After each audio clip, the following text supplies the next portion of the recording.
Thank you for joining in once again and listening to another episode of the Edible Valley podcast. I'm chef and host Jonathan Frazier. And I'm your co-host Darren Howlett. Join us again as we go on another culinary adventure of the Comox Valley and beyond.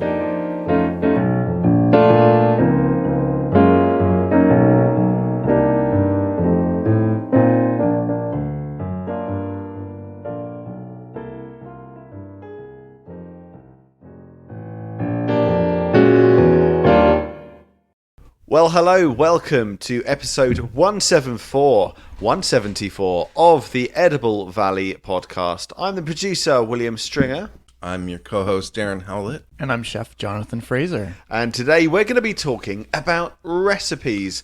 Everything recipes. If you are interested in anything to do with the art of recipes, this is the show for you. We're going to be going through the history of recipes, the structure of how to write a recipe. It makes a big difference to the recipe. Even the purpose of them and how we're going to introduce recipes into our blog posts. So there's a lot to get through today in this podcast. All right. Well, thanks, Will. This is great. Thanks, guys, for sitting down. And I think we actually got going on this is because Darren has been doing a little blog post for us with the Edible Valley. So I know a lot of you listen to us, but Darren's been doing on our WordPress site. So it's ediblevalley.wordpress.com. And he's been just doing a little blog about food he's been doing over the summer. And I know he was like, I'm like, oh, you're doing recipes. He's like, oh, no, these are anti-recipes. And I was like, well, I mean, like, you're really teaching people the structure of how to do things. You're just missing out maybe not ingredients, but like you're missing out on quantities, which I don't think is necessarily has to be in a recipe, but it is definitely a part of technical recipe writing. But I think that's the thing is that I think that I've started having written this cookbook and realized that it could be a series of cookbooks, and as I'm writing them, I'm looking and I said, I would really like to take somebody that's never cooked before in their lives for maybe toast or boiled water, and how I could take them on a journey from zero knowledge, zero experience, all the way up to being a fairly formidable. And I would think that by starting that, like the way to start that is to take the element of the chemistry out of it, take out the fear of having to nail certain ingredients. If you remove that fear, where it's just, if you got some of this and some of this and some of this, slap it all together, and there you go, there's your dinner. You start there, and then you generally, elevate into going into the minor chemistry of things. Like we start getting into sauces because by the time you get to, like, say, a bechamel, which is a pretty basic sauce, there's a chemical reaction there that you've got to nail.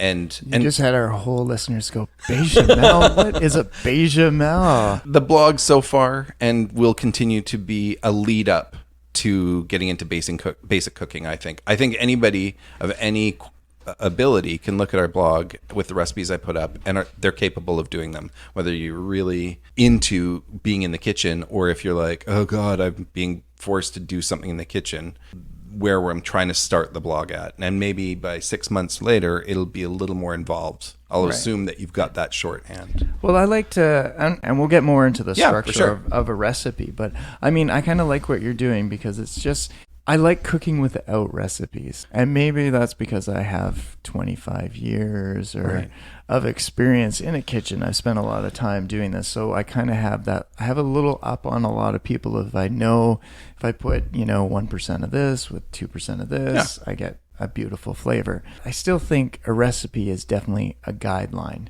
And I should say that very lightly because, like, it's a great guideline. And if you don't know what you're doing, like, stick to it as much as possible. But then there are your own personal likes. And, this goes to the flavor wheel that we've talked about, right? You may like something a little sweeter, or you might like it a little hotter. Taking those and finding those ingredients that add that to your food can enhance it. That's why I like to keep it as a guideline. Well, that brings us neatly onto the idea of what is the general purpose of writing a recipe. We've got the kind of two opposing points of view. John really likes to just, I guess you could say, for want of a better phrase, take it from the heart and just fly by the seat of your pants. Darren, you're thinking more, it's more of a scientific idea. So what would you say the purpose of writing a recipe is? Well, yeah, in the basic sense, it's definitely recorded instruction of how you came to that recipe, how you came to that particular flavor, that particular reaction. The purpose of a recipe to me is more important if you get into the chemistry that's happening. If you get into baking, I find that there's a lot less room at first, at the top. There's a lot less room for the exploration as far as you need certain chemical reactions to happen. Baking is all about chemical reactions, harnessing chemical reactions. You have to follow those guidelines until you have those principles down, until you know what adding this much baking soda is going to do, or until you know what the activating yeast is going to, what the reaction is going to be there. You should be following a recipe. And I think that's generally the purpose of it. Is a recipe in general is to be able to replicate certain actions or certain flavors. And I like how you say that, because it's actually interesting, because if you go to a restaurant, to a bakery, bakeries actually, large bakeries don't use recipes. Right. They use formulas. And they use a formula because it's a standardized a way of cooking, right? Yeah, baking is very precise. It's not something you can add a little bit more flour or add a little bit more baking soda, because you're going to get a completely different product. You're going to get a different texture depending on how much fat you put in. So extra butter or margarine or whatever. Lard. Shortening, sorry. Not lard. No, I mean, you can use it in pies and stuff. That was my kind of thoughts on that, on those two. Is that like a recipe for making a soup is much more different than a recipe for baking, which is more of a formula. And the thing is, you got to look at with a recipe for a soup is a great one, is that you get a butternut squash. Let's do butternut squash bisque. Sure. If you get it early in the season, it's not as sweet. The sugars haven't developed in the butternut. Whereas later on in the season, they've developed a bit more. There's more sugar in there. It's a lot sweeter. And then you'll get two different soups out of the same squash, depending on was it picked at the beginning of the season or at the end of the season. The same with if you get carrots that are come straight out of the ground, and you make a carrot ginger soup, it's going to be super sweet, really tasty. Whereas if you buy some carrots that have been tracked across North America, and those carrots have been staying alive by eating on their own sugars within it, so you're losing a lot of that sweetness in the carrot. So I just wanted to touch on the idea of a formula versus a recipe. I'm something of the layman in this conversation, so it's really interesting. So let's look at fish tacos as an example. If you're making fish tacos from a formula, can you explain, John, how that would work? Well, and that's why I wouldn't use a formula for that, right? Because there's variables in there, right? Okay. Like, how old is your fish?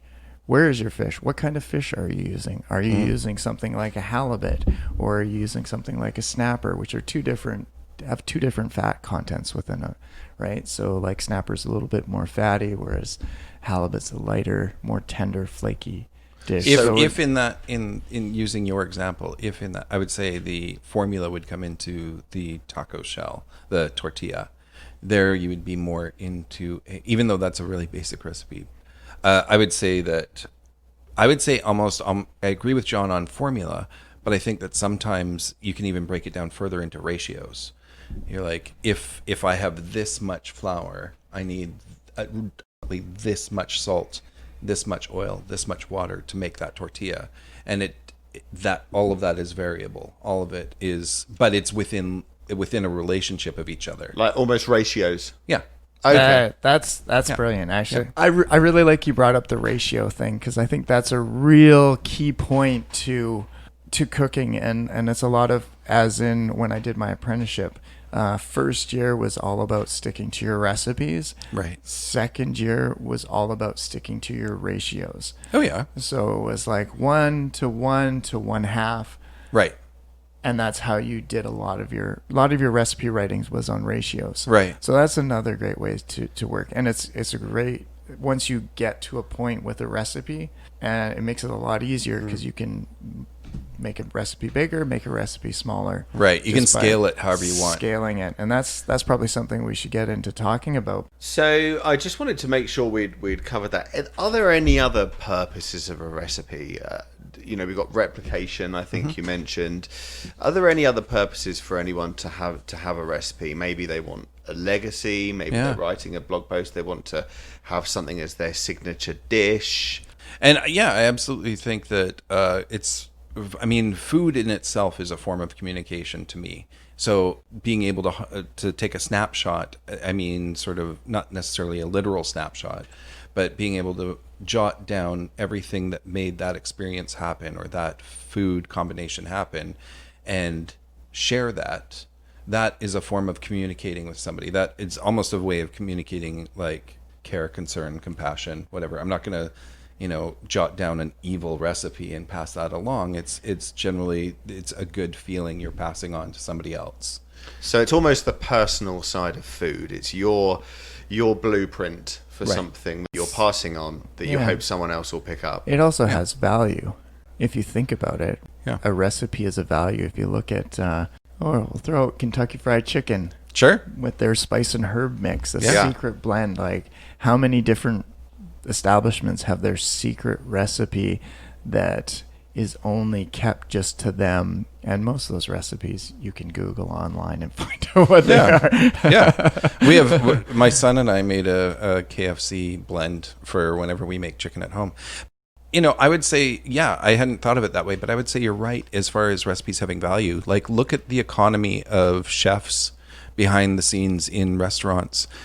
They create a menu, which is a summation of things that they've learned or they've, honed, skills they've honed. And now you can build a restaurant around that. Yeah. Or when you're hiring or letting go a chef or what have you, or bringing somebody new onto your team, quite often it's what are your highlights? What are the things that you've done that I can, as a touchstone, where I can say, oh yeah, you are skilled, or yeah, you do know food. I get it. You're not just there's a value to that. There absolutely is. It's a way of quantifying it. Yeah. And then it's not only talking about just the volumes of what's in there, but even the technique of the steps to get to, because you can doing things in different steps. You get 2 different steps. Absolutely. We look at baking. There's really 5 or 6 basic ingredients in baking, depending on what you make. But you can have you get completely different product every time, like you have a fat, you have a liquid, you have flour, and you have a leavening agent, and depending on how you combine those ingredients, you get different products every time. Absolutely. Right? Density, you get one step that I used to always skip in my early baking that I didn't think had any merit was proofing. I was like, oh, whatever. This is a really warm room. I don't need to proof. And I was like, I didn't realize that I need those chemical reactions to occur, which happens over time, And so again, that's me skipping parts of a recipe when I'm not educated and getting a horrible product. So there is another reason why you need a recipe, or you need to follow recipes. So that brings us quite neatly then onto a structure of a recipe. Yeah. So as the layman, when I write a recipe, there'll be absolutely no order to it. But I'm looking at you now, Darren, and I'm thinking there's definitely a way of doing it that can enhance the whole experience. Yeah, absolutely. I don't even know about enhance. I would just say that, you're just going to end up with completely different results if you don't follow a recipe. Having said that, I'm highly encourage people to go off recipe as soon as they're comfortable, because that's where you start to develop your personality or your flavors, or that's where you can tailor things to have its own unique taste and things become more yours. But let's not understate the importance of making sure you know those steps first. You need to have a shorthand vocabulary, a bit of a literacy there in food. Are they, in that sense, a bit of a training wheel? Absolutely. Yeah, I think that's a great way of looking at it. If you're not that confident, or even if you are, sometimes I shouldn't say that it has to do with sort of a skill level. I'm by no means an amazing chef. But I'm really confident in the kitchen. Yet there are times when I will not even go near something without a very good, well-proven recipe in front of me. My reason for a recipe is I'm like, something is missing in here. That's it's just going through that. I'm like, this tastes something's wrong. What's the ingredient? And it's like going back to the recipe and being like, oh, I forgot to put, chili spice in it. That's as simple as that. I like the structure of a modern recipe now, because usually I like to look at about 11 different items within a structure of a modern menu, and this is probably what you're gonna, when you go online and you Google recipe, these are the things you're going to want to look for, because they're going to help you out with a lot of information about what you're cooking and how you're getting to it. And I think the key thing is the name of the recipe. Right? Just what are you trying to cook? Like, and that's what it is. A next thing is yield. Right. That's important. It's very important, and it's overlooked and it's the thing I hate the most about writing a recipe is putting in a yield. Can you define that, please? Well, and that is how much this is going to produce, or how many people are you going to serve? Right. With this amount of volume. Interesting, because whenever I look at a recipe and it says serves 4, I'm not joking here. I say, well, that'll do well for me then, for one meal. Maybe a small lunch tomorrow. Well, that is true. And that's why I always like to be like, like with a soup, is this going to make a liter, 2 liters, 10 liters? And the great thing about that is when you say, well, this is going to be enough for me, even though it serves 4, well, then easily, if you have to serve 4 people, you just multiply it by 4. And then that way you can go back to your ingredients and you just go times 4 times 4. Whereas in the other point, if it's like, make 16 liters of soup, and you want to make half of that, then you divide it by 2, and that'll give you your yields for how much you need for your recipes. It's interesting because it always says serves 4 or serves 6, but that doesn't really tell you anything, because you don't know if it serves 6. Right.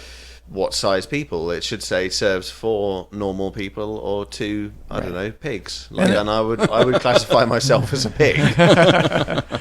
Well, and then it's looking at and a lot of these things is another thing that's on menus, is nutritional value is something that's new on modern menus. So that's for a dietary need, as in you eat too much. Right.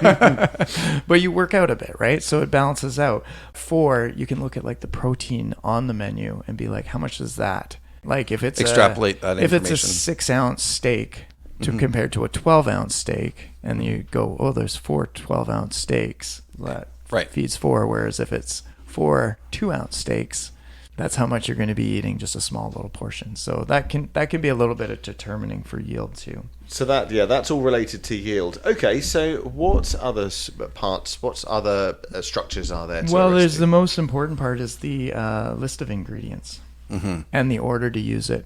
This is where I get bad when I write recipes. Is a good recipe, it should start from the first ingredient at the top to the last ingredient you need at the bottom. That's why all my recipes usually end off with S&P. Yep. Salt and pepper.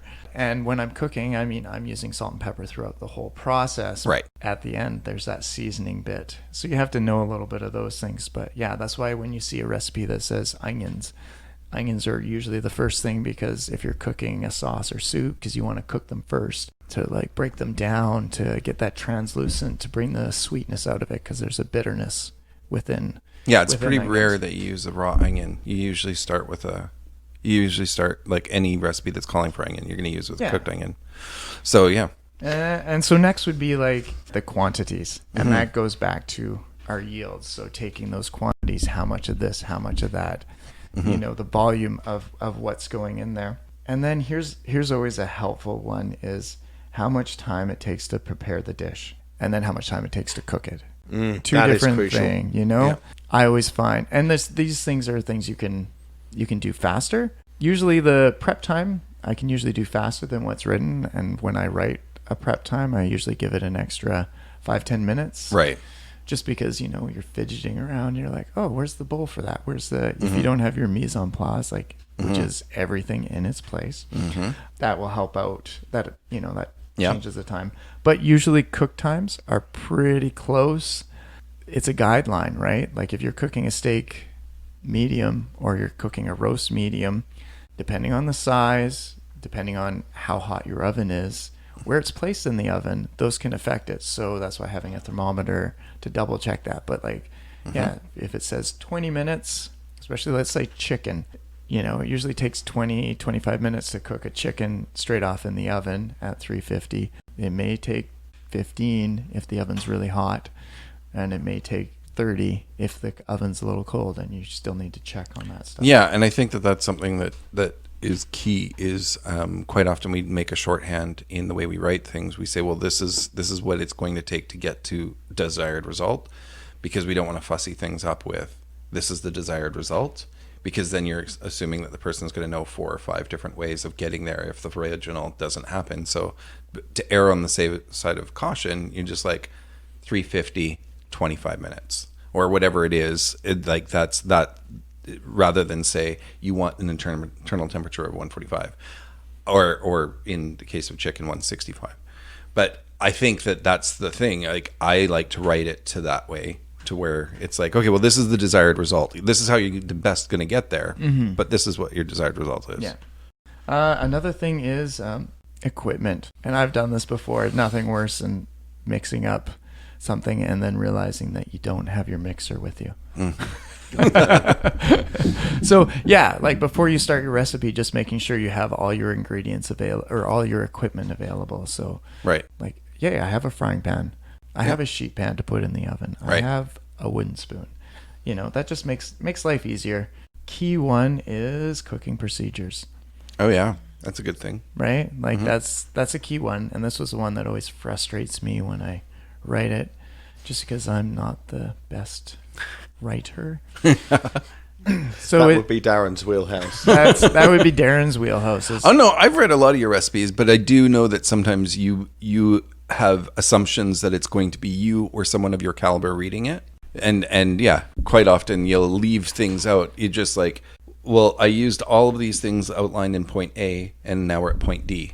I'm like, what? What were those B and C steps? But I kind of shorthand a lot of stuff. I like point form. I'm like, put in pan. Yeah.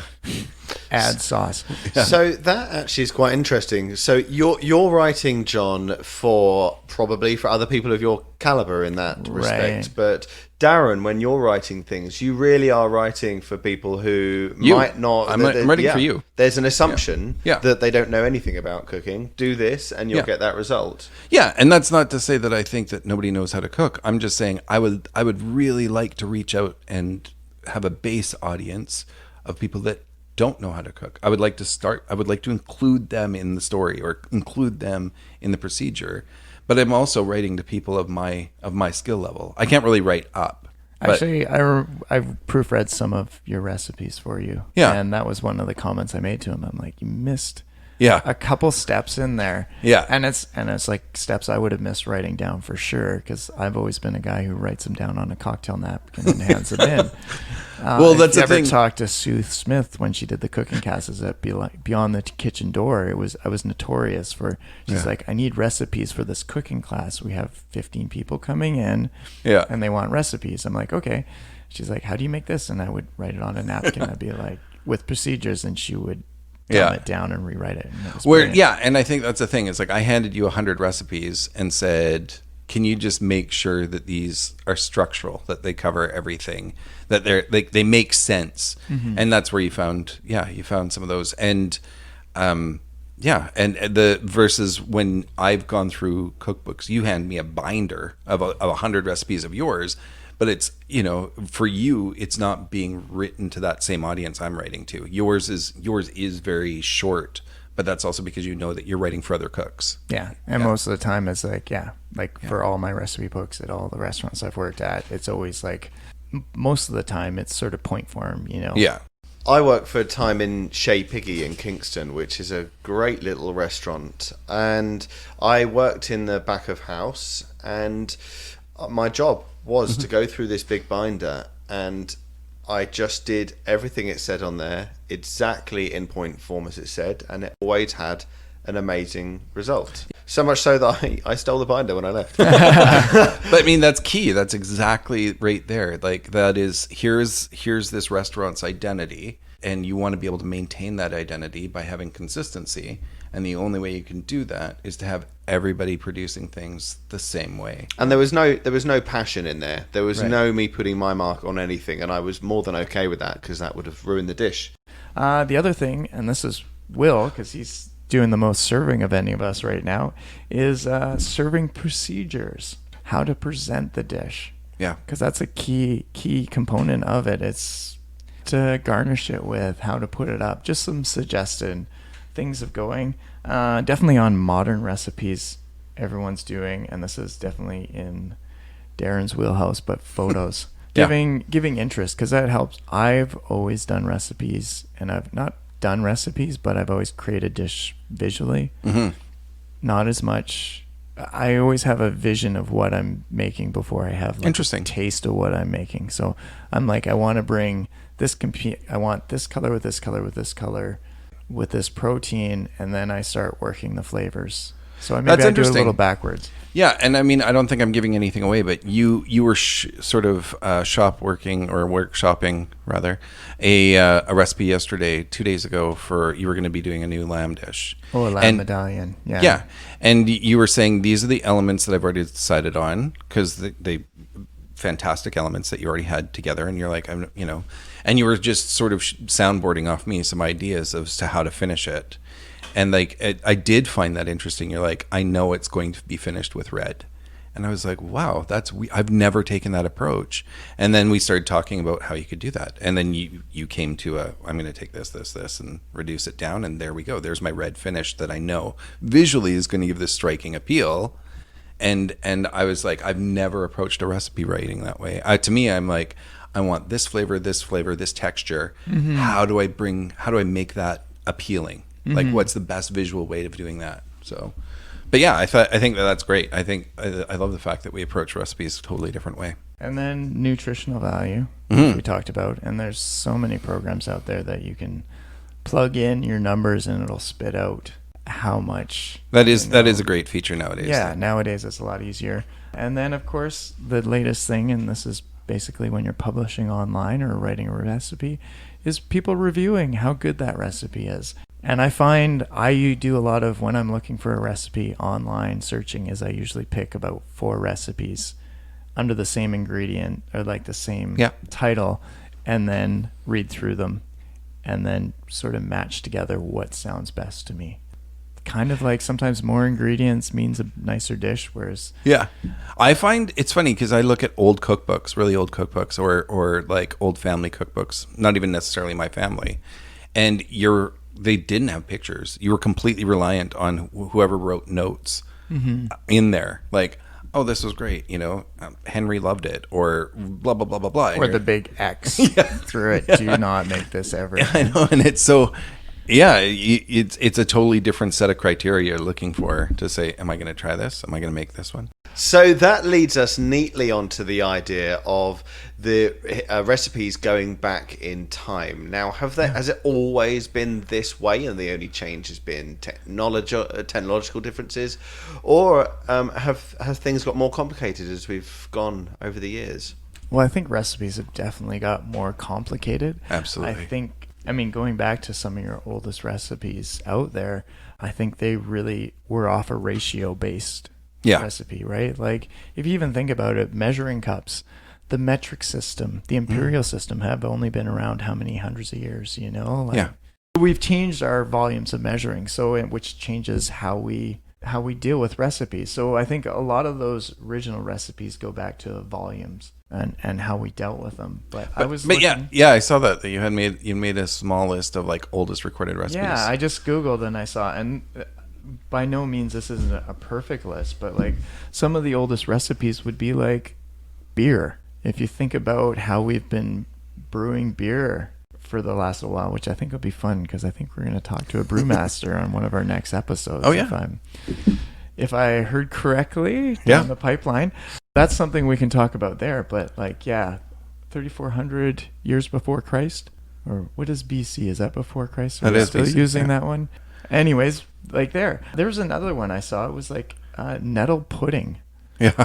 One of the oldest known recipes is nettle pudding. I've never even heard of it. I've never even heard of it. So it's something. Sounds like something you get in England now. Yeah. I'm pretty sure it came from England. Yeah, with custard. Yeah. The meat pie has been around since 1700,000 or 1700 BC. 100 BC.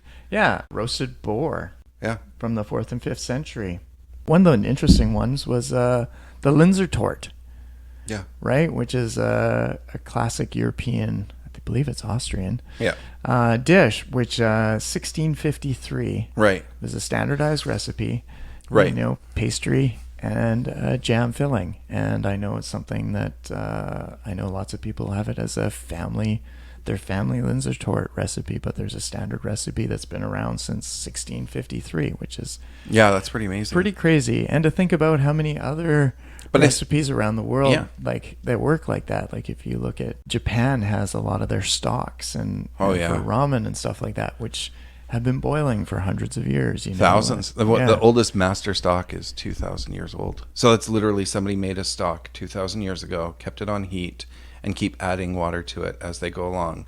Whoa. And that same broth has been going for 2,000 years. That's unbelievable. I never heard of that. Yeah.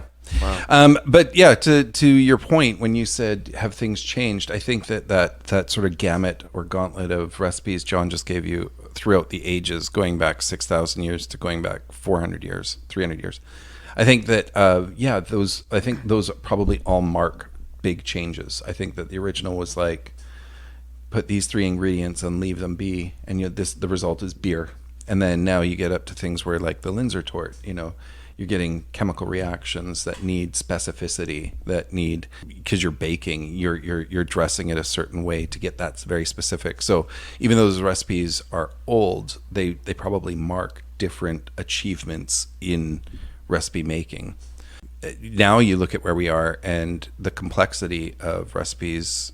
People nowadays are much more aware. Like you have Maillard reactions, and you have, as we said, proofing. You have all these different layers of elements in the recipe that need to be achieved. So yeah, food has gotten much more complex. Well, and that's just cooking premises, right? We have fermenters. We have, well, that's an ancient process, but true. Like there's new ways. A sous vide is an interesting one where you're controlling the temperature at what something's cooked at, and so you're lengthening the cook time to get a different result, or get the same result, I guess. Like if you're taking a steak that you want to have it medium and you're cooking it over a couple hours at that medium temperature, right, and not going above it, whereas when you cook it on the grill, you're bringing it up to it and then slowing it down, part of that resting process in meats. So it's just interesting that, we have new technologies. Microwaves. I was gifted about 50 microwave cookbooks from a woman who used to write recipes for the local newspaper, for the Record there. And when she retired, she's like, I don't need all these cookbooks, and somehow they ended up on me. So I had books and books about how to make microwave chicken in the microwave. Interesting. Yeah. Maybe not my best process of doing the way I want to do process of cooking, but it's interesting just to see the cooking processes within there. There is a very interesting little cafe in the southwest of England, in a little village called Beer, actually, spelt the same way. Oh, interesting. And you can tell that they've got this beachfront property, and so they get all the people because they're the only place on the beachfront that can be there. And so they don't have much competition in terms of people wanting the great view. You have to eat there. And they do everything like a cafe, but 100% microwave. To the point where it's actually a lot more difficult. So you go up to the counter and there's a bloke standing back there, and there's just this wall of microwaves. I'm not joking, there's about 10 of them. Is he glowing? He's just jumping up, and it's just beep, beep, beep, beep, jumping up and down, moving, shutting this. You're like, it would just be simpler to have a frying pan, no? Yeah. And just dump a few sausages in there. It is hilarious. It's the point. Weird. There's a point at which using a microwave is a lot more difficult if you've got 10 of them. Yeah. Absolutely. For sure. I've never seen that before. Anyway, sorry. I know that microwaves get a bad rap, but I think the biggest thing that I find them incapable of is texture. I find that everything that comes out of a microwave has the same texture, and that's such an important part of a cooked dish, is a desired texture. Well, I think this is microwave cooking is something we'll have to revisit, and maybe I'll dust off those cookbooks and we can do another podcast down. This will be how Will can perfect his microwave cooking. with your excellent microwave John, as well, which is not at all falling to bits. No, that's so good. Right. So I did want to touch on our blog post, which is something that Darren does. He's incredibly dedicated, day in, day out. He's taking a lot of time to write these amazing recipes and talking about them. So, thanks. Darren, absolutely. Darren, how can this podcast tie in with your blog posts? Well, I mean, I think you just tied it in. The fact is that the Edible Valley, as the Edible Valley, as an equal measure or equal part of Edible Valley, found that I didn't really realize that we had a blog. I think that's even how I started it, or that we had the capacity, or that the infrastructure was already there. So I just thought this would be a great way to add to what we have of value. Again, that currency. This is something that we can offer everybody. It's easy enough for me to just take things that I'm normally doing anyways, and gives me a chance to learn photography in front of your eyes. You're watching me go from 0 to 0.01 at this point.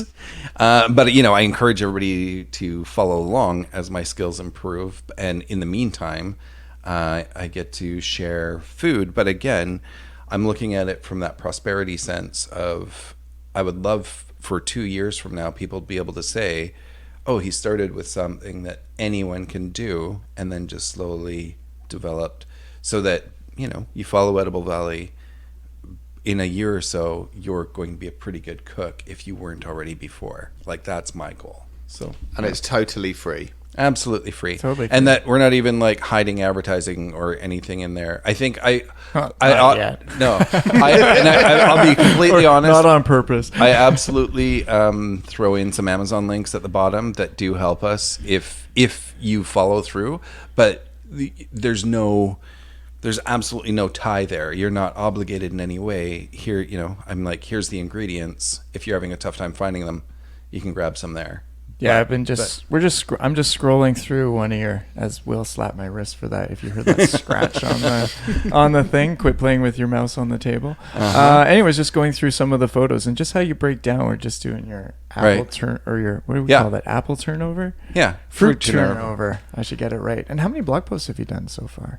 7, 8. 7, 8. This particular recipe goes right back to something you were speaking about earlier. I say you're going to need some white sugar, and you're going to need that for the apples. And it says, I don't know how early or late in the year you got your apples. I don't know what type of apple you're using. I don't know how long it's been in your fridge.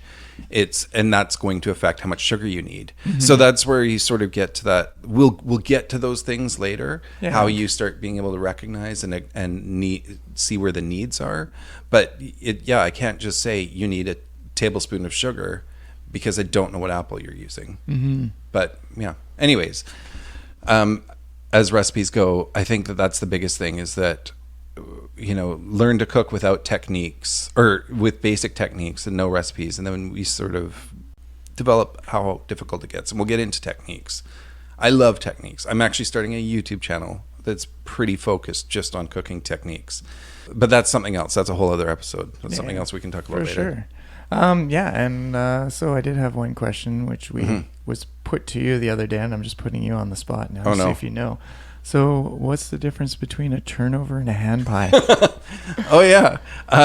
Danica, she after reading this asked me the difference. And a hand pie is made by multiple layers of, at least 2 layers of pastry, whereas a turnover literally is one piece turned over. So that's the difference between hand pies and turnovers. You look so proud of yourself, Darren. I almost think in some way you can call a turnover a hand pie. Yes. But I don't know if you can call a hand pie a turnover. I agree. That's the flipping of the dough over. So, all right. Well, good job on that one, Darren. And good job on these blog posts. I really enjoy these, actually. Even for my own self. I love the mise en place of all your ingredients and the photos that go along with it. It makes it a little easier for people to grasp what they're doing. Well, you may say with the photos that you're not an amazing food photographer, but I think that looks completely professional. from my point of view. So I think for the 99th percentile of people, you want to see the best way the food could possibly look. That is definitely it. Well, thank you. Absolutely. Right, well, I think we've covered a lot of things recipe. We've talked about the history of recipes, the components of recipes, the reasons for a recipe, and most importantly, we've talked about our recipes on the blog post, which we'd love you to check out. So thank you very much for listening. My name is William Stringer. I'm the producer. I'm Darren Howlett. And I'm Chef Jonathan Frazier. Have a great week. And once again, thank you for supporting us, and more importantly, supporting the people that make up your food community. We're always looking for new stories to share and people to talk with. So don't forget to follow us at Facebook at the Edible Valley Podcast or Instagram at Edible Valley. Our website, ediblevalley.com. To tell us what you want to hear, or if you have any questions for us, email us at theediblevalley@gmail.com. And don't forget to follow us, because you never know where we'll be exploring next in the Edible Valley.